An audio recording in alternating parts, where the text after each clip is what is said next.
नमस्कार। Group theory की lecture series में हम पढ़ रहे हैं साइक्लिक सब ग्रुप्स। आज हम साइक्लिक सब ग्रुप्स में एक एग्जांपल देखेंगे और पूरी प्रोसेस देखेंगे कि किस तरीके से किसी ग्रुप में किसी एलिमेंट से साइक्लिक सब ग्रुप जनरेट होते हैं। वो पूरी प्रोसेस हम यहाँ चेक करेंगे।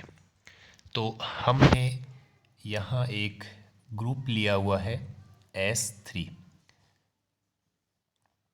तो S3 जो परमुटेशन ग्रुप है वो हम आगे के जो लेक्चर हैं उसमें परमुटेशन ग्रुप के बारे में भी हमारे टॉपिक है उसमें पढ़ेंगे। लेकिन एक पहले उसका एक एग्जाम्पल के द्वारा साइक्लिक सब ग्रुप को हम समझते हैं। तो S3 जिसमें जो एलिमेंट हैं वो परमुटेशन के रूप में होते हैं।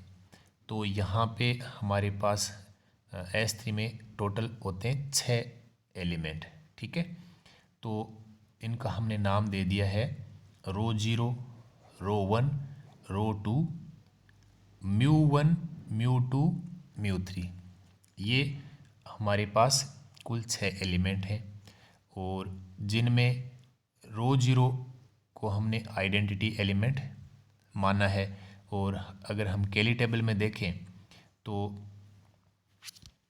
रो 0 से अगर बाकी एलिमेंट को हम ऑपरेट करवाते हैं तो वापस वही एलिमेंट आ जाते हैं। इसका मतलब रो 0 हमारा आइडेंटिटी एलिमेंट है। फिर रो 1 और रो 2 को मल्टीप्लाई करवाने पे रो 0 आ रहा है। तो रो 1 और रो 2 यहाँ एक दूसरे के इन्वर्स हो जाएंगे।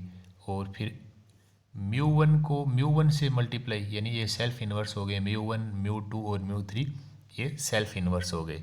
और अगर एलिमेंट की ऑर्डर की बात करें तो एलिमेंट के ऑर्डर का मतलब होता है कितनी बार ऑपरेट करवाने पे हमें आइडेंटिटी मिल रहा है। तो यहाँ जो आइडेंटिटी एलिमेंट है रो 0 उसका ऑर्डर तो हमेशा 1 होता है। फिर रो 1 और रो 2 के ऑर्डर होंगे 3-3। और म्यू 1, म्यू 2, म्यू 3 जो सेल्फ इन्वर्स हैं उनके ऑर्डर कितने हैं 2-2। यानी खुद को खुद से ऑपरेट करवाने पे हमें क्या मिल रहा है आइडेंटिटी। तो ये तो हमारा जो S3 ग्रुप है उसकी बात होगी।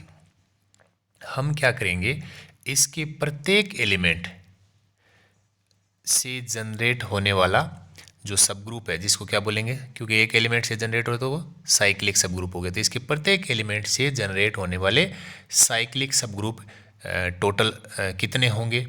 जैसे हमारे पास ये 6 एलिमेंट हैं तो 6 एलिमेंट से जनरेट होने वाले सारे हम सब ग्रुप देख लेते हैं जो साइक्लिक सब ग्रुप होंगे। वो सबसे पहले हमने लिया है रो 0 जो कि आइडेंटिटी एलिमेंट है।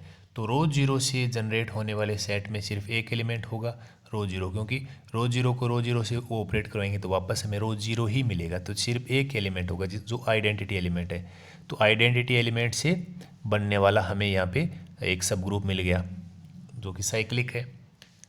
दूसरा हमने अगर रो 1 लिया तो रो 1 को अगर हम रो 1 से ऑपरेट करवाते हैं तो अगर हम देखें कैली टेबल में तो रो 1 को रो 1 से ऑपरेट करवाते हैं तो हमें रो 2 मिल गया।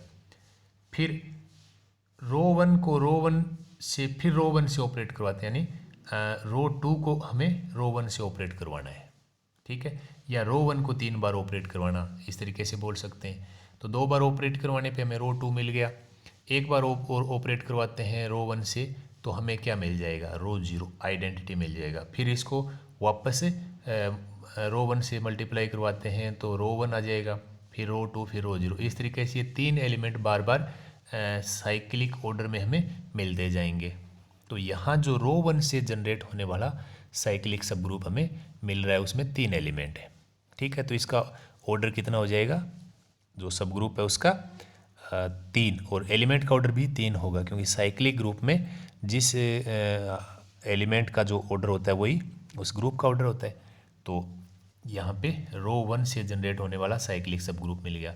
फिर हम रो 2 से देखें तो रो 2 को अगर रो 2 से मल्टीप्लाई करवाते हैं, अगर कैली टेबल में देखें तो रो 2 को अगर रो 2 से मल्टीप्लाई करवाते हैं तो हमें रो 1 मिलता है। फिर रो 1 मिल गया, फिर अगर रो 2 से इसको मल्टीप्लाई करवाते हैं तो हमें क्या मिल जाता है, रो 0 मिलता है। इसका मतलब इसमें भी क्या हो गया, रो 2 से जनरेट होने वाला एलिमेंट रो 1 रो 2 रो 0 दोनों से सेम मिल रहा है। रो 1 से भी जो साइक्लिक सब ग्रुप मिल रहा था और रो 2 से भी यही साइक्लिक सब ग्रुप मिल रहा था। तो इससे हो गया। फिर हम तीसरे एलिमेंट से देखते हैं म्यू 1 से। तो म्यू 1 को एक तो म्यू 1 उसमें एलिमेंट खुद हो गया, फिर म्यू 1 को म्यू 1 से ऑपरेट करवाते हैं तो हमें आइडेंटिटी एलिमेंट रो 0 मिल रहा है। तो इसमें सिर्फ 2 बार ऑपरेट करवाने पर आइडेंटिटी एलिमेंट मिल गया, फिर इसको ऑपरेट करवाते हैं तो म्यू 1 मिल जाएगा, फिर रो 0। इस तरीके से बार बार एलिमेंट रिपीट होंगे। तो म्यू 1 से जनरेट होने वाला साइक्लिक सब ग्रुप है उसमें हमें 2 एलिमेंट मिल गए। इसी तरीके से म्यू 2 से जनरेट होने वाला तो उसमें म्यू 2 और म्यू 0 मिल जाएंगे। और इसी तरीके से हमने म्यू 3 से जनरेट होने वाला तो इसमें भी म्यू 3 और म्यू 3 को म्यू 3 से ऑपरेट करें तो रो 0 मिल जाएगा, तो जो कि आइडेंटिटी एलिमेंट है। तो इस तरीके से हमें यहाँ पे जो साइक्लिक सब ग्रुप मिले हैं वो टोटल मिल गए। हमें रो 0 से एक मिल गया, फिर रो 1 और रो 2 से सेम मिला है, वो तो एक ही काउंट होगा, तो एक ये मिल गया, तो 2 हो गए। फिर म्यू 1 म्यू 2 म्यू 3 इन तीनों से अलग अलग हैं, तो 3 ये और 2 5 साइक्लिक सब ग्रुप हमें मिल गए। जबकि टोटल इसका एक ये खुद हो गया। S3 भी अपने आप का सब ग्रुप है, लेकिन S3 साइक्लिक नहीं है, वो नॉन साइक्लिक है। ठीक है, क्योंकि किसी भी एलिमेंट से S3 जनरेट नहीं हो रहा है, लेकिन इसके जो सब ग्रुप्स हैं वो हमने सारे देख लिए। तो इस तरीके से और भी अगर हमारे पास कोई ग्रुप है तो उसके सारे एलिमेंट्स को इस तरीके से हम एक एक बार लेके उनको ऑपरेट करवा के जो सेट मिलेंगे या जो सब ग्रुप मिलेंगे वो सारे क्या हो जाते हैं, उसके साइक्लिक सब ग्रुप होते हैं। तो हम और भी इस तरीके से देख सकते हैं।